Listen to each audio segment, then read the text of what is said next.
Hi, this is Dr. Kimberley Linert, and you're listening to Incredible Life Creator Podcast. My guest today is Ryan Kelly. Ryan Kelly currently works at as a practice sales consultant at Practice Exchange. When he was growing up, sports were his world. He loves competition. He tried to implement his passion for winning into his career. In 2017, Ryan graduated from Quinnipiac University with a Master of Business Administration degree. Upon graduating, he began working at Practice Exchange. Practice Exchange specializes in helping optometrists and dentists transition and sell their practice. Their firm has helped over 3,000 doctors transition their practice. In early 2020, Ryan earned his Rhode Island real estate salesperson license and began working as an agent for Trust Hill Brokerage. His goal is for Practice Exchange to become a nationally recognized brand in the medical industry and eventually go public. Welcome to the podcast, Ryan. Hi, Kimberly. Thank you so much for having me. It's great to be here. Yeah, just so people can get to know you, why don't you just tell us a little bit about you, where you started out, and how you got to be doing what you're doing now? All right. Well, that intro was awesome, first off. And yeah, so what happened with me was I went to college at Quinnipiac University, and I got my MBA there. And towards my end of my academic career, I was kind of considering my options, whether or not I would go. I was leaning towards going to work in like corporate America, quote unquote corporate America, like for a big company in a big city. But then actually my father presented me with an opportunity to do a startup. He had partnered up rather with an individual named Peter Almonte who sold dental and optometry practices. And my father had got involved with it, and then he kind of wanted to blow it up. So kind of I came on board along with two other individuals, and that was in 2017, and we've been kind of going at it ever since. And yeah, you touched on it. We help dentists and optometrists sell their practice, but we don't use the word sale. We use the word transition, because the whole art of selling like a medical practice that we can get into later is you transition it and rather than sell it. It's not a one moment bang, it's over. It's a slower process. But yeah, that's a little background about me and what we do. And again, yeah, I did get my real estate license, so I do help people buy and sell houses on the side. And I actually work for a company that's a national, they're a national brand. So. Mm-hmm. So you said growing up that you really were into sports. What did you play? Oh, I was a basketball player. I was a hooper. Okay. The problem was I wasn't very fast and I couldn't jump very high, so my career was kind of short-lived. And then going into college, what were you thinking that you were going to do when you started that business major? To be honest with you, probably the stock market. Maybe I was one of those kids who kind of thought about going to Wall Street, dreamed about working on Wall Street. But, honestly, I don't really like New York City that much, but I do like the idea of working on Wall Street. But that dream kind of faded as I got older. So then at that point, I really had no idea by the end of college. So I was open to anything. And I don't really like the idea of working for somebody else as much as working for myself. That makes sense. So tell me about starting up a new company. Well, so to clarify, it wasn't a cold start. It was a company that was only selling optometry practices, and it went by the name of National Eye Care Transitions Group.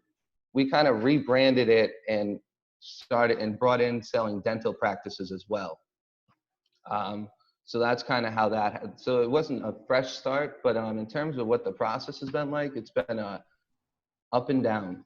That's how we like to say. It's it's crazy. One week everything's fantastic. The next week, it's looking quite dreary. And so it's up and down. But you have to embrace that, and that's what we try to do over here. We have a great team. So talk about branding. So the branding, what we've been trying to do is, so we're in a market that our competitors aren't necessarily as digital as we try to be. So what we're trying to do is we're trying to really, on a digital scale, get in front of as many dentists and optometrists throughout the country, by using Facebook, LinkedIn, and mainly, honestly, more Facebook than LinkedIn ads, because the cost per click, and at least that we're seeing right now, is much better on the Facebook side than on LinkedIn. But what we try to do is we try to take a completely digital approach to marketing in an industry that really hasn't been exposed to that, based on what we've been seeing. And so from a brand perspective, we're just trying to get in front of as many young people as possible right now, with the intention of sticking around for a long time. Mhm.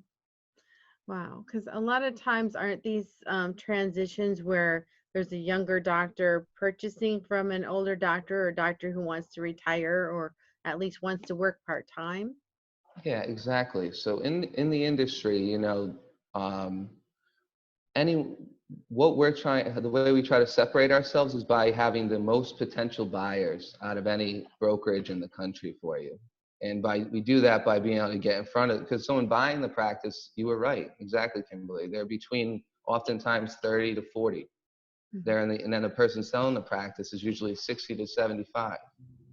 And so it's an interesting industry because our client is between the ages of 60 and 75. But to service that client, we have to be able to touch people between the ages of 30 and 40. And we have to be able to touch them at scale on both sides. So we have to take two different marketing approaches to get in front of each individual. Exactly. So I would think you might even have to be on Instagram or something to get to those younger people. But um, I, I'm I'm more in the middle of both of those groups, and I'm still a Facebook person. So Hmm. yeah, so it'd be Hmm. different marketing for each group. You want to know what's funny, Kimberly? For the not the older group, but the group of that we try to search between 60 and 75, um, we get in touch with them a lot of the times by actual, old-fashioned mail. They still open up the mail and they read it. And what we try to do is we do a lot of testimonials via mail. Hmm. With name, we get the person's, approval to use their name, and then we send it to all the doctors in the area and by mail. And we've been getting a lot of success doing it that way. So it's all about being able to differentiate between the markets. That's one thing that I'm learning firsthand here. And that makes total sense to me. In fact, I've thought of that. And recently, I'm thinking, nobody gets a letter anymore. We hardly get anything in the mail except for maybe the coupons for every week. but but we hardly get anything. Or if you're going towards my age group, they're trying to send you all these big postcards with places you can retire. Here, buy Oh, land up in the mountains. For okay. getting that. So besides that, people aren't getting much in the mail. So when you actually get something in the mail, and especially if it's personalized to the person, they're gonna open it. Hmm. Exactly. Exactly. That's what we try to do. And that's funny about the retirement mail. I haven't gotten that yet. So You probably won't for a while. good. All right. But yeah, it's very funny. So talk about the process that your company goes through when you're transitioning people. Yeah, so it's an interesting process that I touched on. What we do is we kind of our initial contact with someone looking to sell their practice is we offer them a free evaluation, and then we kind of tell them how much we think it's worth. Based on that, they either want to work with us or they don't usually. Then from there we go to market. The thing with the industry is everything has to be confidential. So like we have to market in a cryptic way. Anyone who wants to potentially purchase a practice, they have to sign a non-disclosure before they even know what town it's in, never mind the doctor's name. Because the reason for that being, like imagine you were going to the dentist and then you heard that they might be selling it. Hmm. You'd consider going to it. You'd be like, you'd ask your friends, oh, where do you go to the dentist, by the way? I guess my dentist is selling it. So that's why we call it a transition, because it has to be an whole art form to it. And that's where our experience comes in. But you have to find a buyer, and then, you know, they close on a specific day, you know, and then the bill of sale is transferred. But in terms of the doctor who sells it, we oftentimes have them stay on for 6 months to a year, working like 1 or 2 days a week, introducing the patient. Hey, this is Dr. Joe Smith. He's going to take care of you today. And then the next time and the next time and the next time, it just slowly trickles away. So that's the art form of it. So we put our value, we give them a number, we go to market, we find a buyer, then we help with the like closing of the deal. We create a offer and acceptance agreement. Then you create a purchase and sales agreement, and you kind of close it like a real estate deal. I don't want to get too technical and bore everybody out there. So you got to cut me off if I start jibber jabbering over here. But that's really what it is. So how do you assess what a practice is worth? Yeah, so what you do is, it's actually interesting because when you evaluate a practice, it's different from like real estate or kind of pretty much anything else. It's a screenshot, not a screenshot, but you kind of it's a 3-year. You evaluate it based on 3 years, so it's a really volatile valuation, because if, let's say, a practice was doing 2 million in sales in 2015, but now they're only doing 500,000, that 2 million doesn't mean anything. And so what you do is you take the look at the last 3 years of tax returns and you weight each year. The most recent year is weighted most heavily, then second year goes down, previous year goes down. From there, we put it through 3 different valuation metrics on our end. We do a summation of assets valuation, gross multiplier valuation, and then an excess earnings valuation. And from that, it kind of like spits out like a number. And that's really where we kind of work from, that number. So the thing with the valuations is they take into account like the demographics of an area. That plays a major role in it. You know, if the practice is near, like, let's say Boston, it's much more valuable purely based on numbers and the demand for practices than a practice, let's say, I don't know, in the middle of Idaho. And something like that, to put it into perspective for everybody. That's really kind of that to answer that question. So your rural areas are not going to be as valuable as the ones in like towards a big city. Exactly. You know, it's all about having a lot of people there for patients, one, but then you have more optometrists and dentists who want to live there. And that's crucial, because you got to have people who want to be in the area. That is true. No, if there's no people in the area, you don't have any patients. So this Exactly. works very well. And if Exactly. you look at like the equipment and things like that, because I know I've been in many different practices in optometry, and you go into one and they just wait until things break, and then they might kind of fix it with something used. And then there's other practices that go in and they have the top everything, everything's brand new. They're always on the cutting edge. So is that taken into consideration when their practices are assessed? Absolutely. So, you know, I touched on it. I said one of the valuation metrics that we use is the summation of assets valuation. That actually kind of is, its main purpose is to put a value on the tangible assets. So what we do is we actually take a look at all the equipment in the entire building, and we put it through like a depreciation valuation on our end, because everything depreciates at like, okay, let's say you have a hard asset that depreciates at a 15-year lifetime value. Okay, but then you have a computer that depreciates on a 5-year lifetime value. So then we put each piece of equipment through our analysis like that, and then we get a value on the actual equipment. Then for optometry practice, we get a value on all the frames. That's kind of how we come up with the summation of assets. So we do incorporate it 100%. So it does play a major role if you have up-to-date equipment. If you're looking to sell a practice, you really want to have up-to-date equipment. It's really what the buyers are looking for, as we can imagine. Mm-hmm.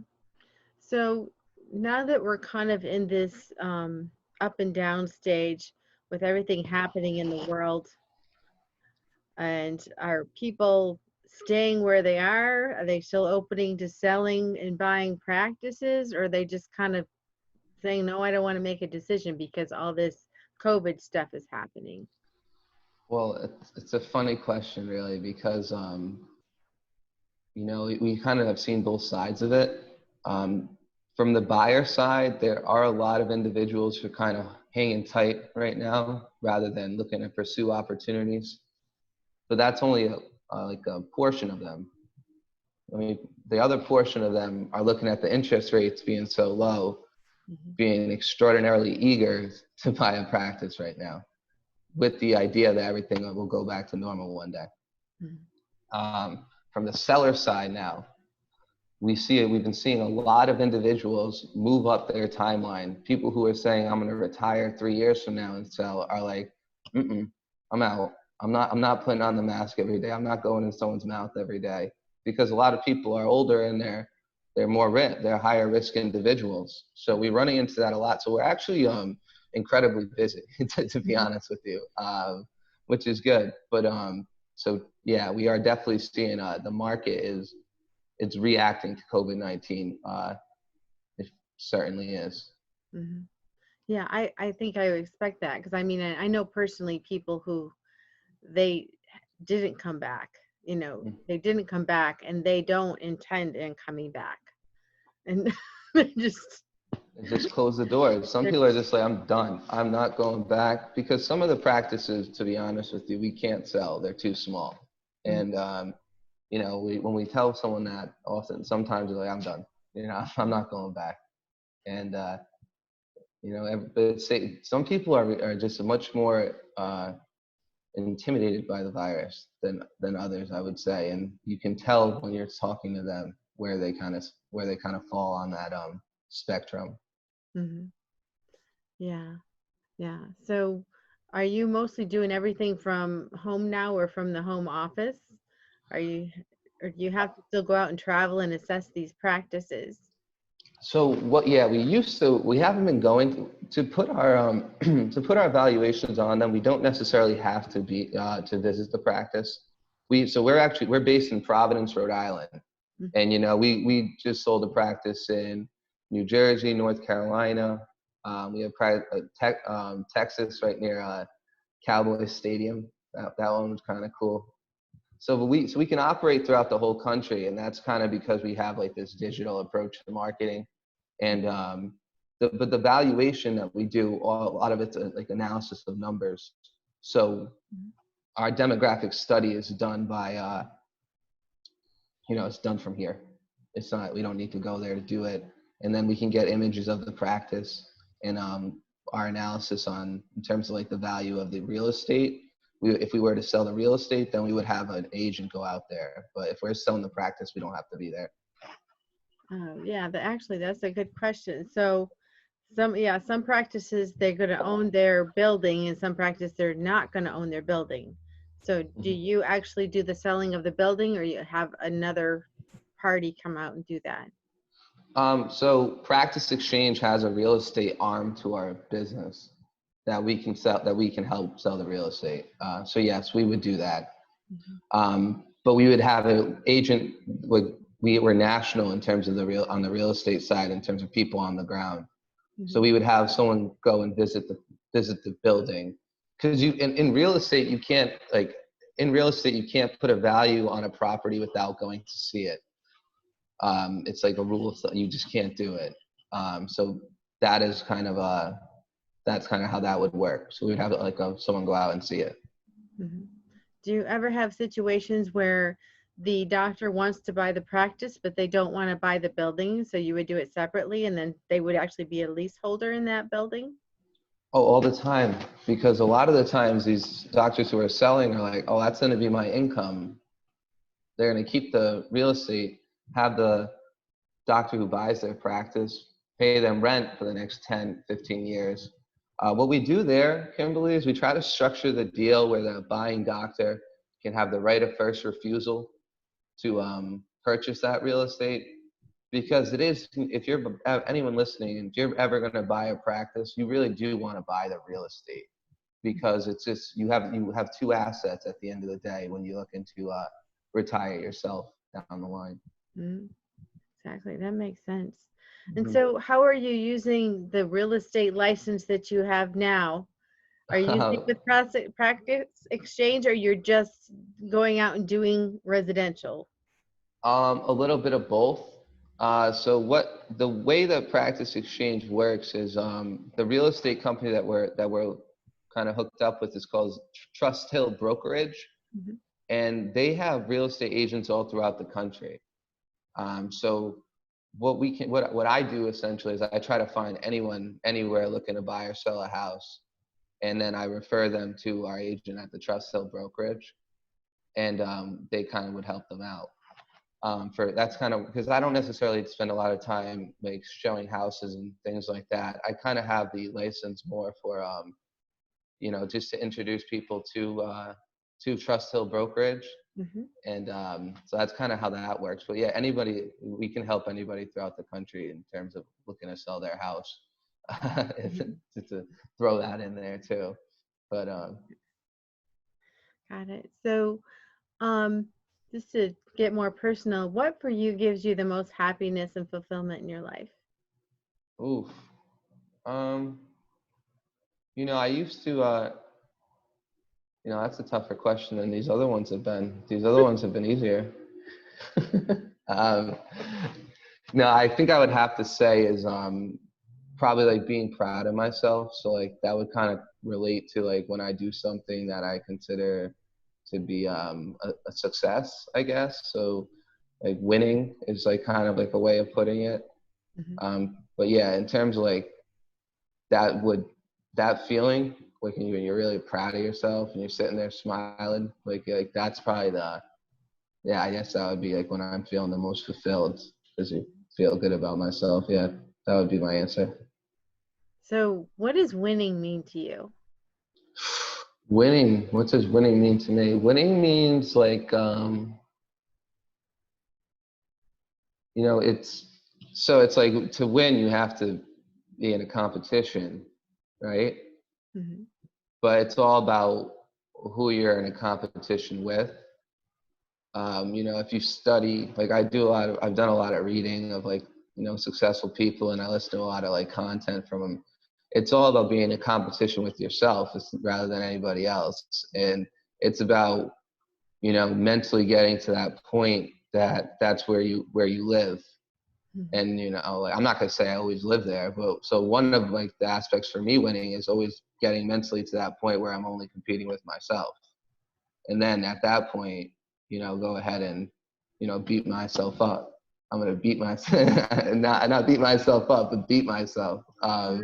in that aspect of it. So that Beautiful. So, what are some of the lessons or wisdom you have taken away from doing all the reading that you do? um okay, so gratitude.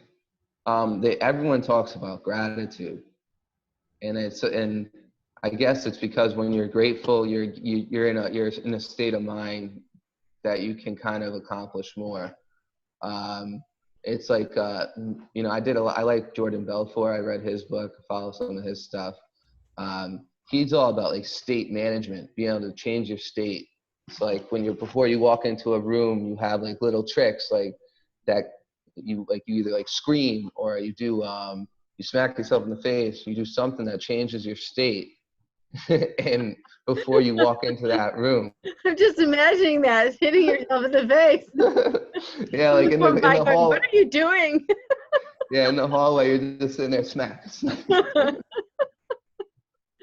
Okay. um, but that's like it's a thing like state management. It's like a whole chapter.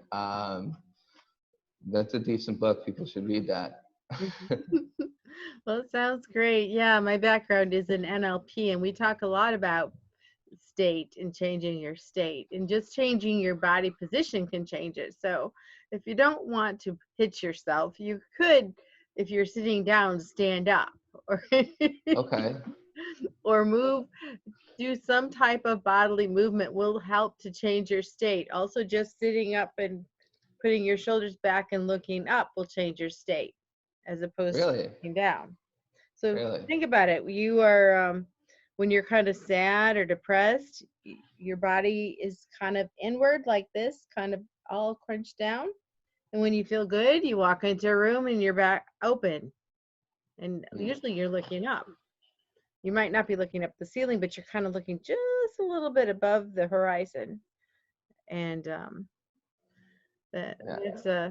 that's a place they call Hakalau. That's also where you get the most intuition and you get the most learning. So if you're learning something, you want to be looking at that just above the horizon area, and that changes your state and puts you into the learning state. Really? You have me sitting up right now, but Here you what go. did you call that? Hakalau? Hakalau. It's I don't know if it's some kind of Indian term or whatever. I learned it from someone else. It's part of NLP. So neuro linguistic Hakalau. programming. Okay. So yeah, Okay. so they talk a lot about in the neuro linguistic programming about changing your state. Okay. I don't really even know what the NL what that is, to be honest. Okay. Neurologist, whatever Well, that is. it's a form of processing where you take people through usually a very brief session where they can change their limiting beliefs. So let's say you have a limiting belief that, oh, I will never graduate from school. Well, we can take that and within a few minutes help to change that belief so that they feel like, oh yeah, I do feel like I can graduate from school now. It's very, Okay. very interesting, very powerful. Okay. Yeah. Oh, I maybe can you see put how that on that your relates. reading list. Yeah, no, I'm writing it down right now. Writing it down right now. Yeah, yeah. So, so if people wanted to get a hold of you, how could they do that? Well, they could just go to Google, type in Practice Exchange, or they can go to Instagram, type in Practice Exchange, Twitter, Practice Exchange. But my name is Ryan Kelly 401 on most of the social media forums. Mhm. That's how you could find me personally.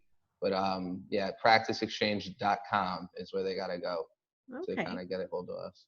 great. Well, thank you so much for being on the podcast today and for, showing us how to buy or sell a practice because I know there's people out there, a lot of people in transition right now. Yes. Thank you so much. Hey, no, thank you for having me. It's been a pleasure talking to you, and now I have some new reading to do, and I'm looking forward to getting to that. Yeah. So I have one last question before we get off the podcast. What is your best advice on living an incredible, amazing life? Um, Happiness is a skill we possess, not an object we seek. Not an object we seek. So it's all about learning to be happy on your own, and once you realize that you're in control of your own happiness, you can kind of you can go from there. Beautiful. Thank you so much, Ryan. Hey, well, thank you. You have a great day. Yeah, we'll talk to you again soon. All right. Bye bye.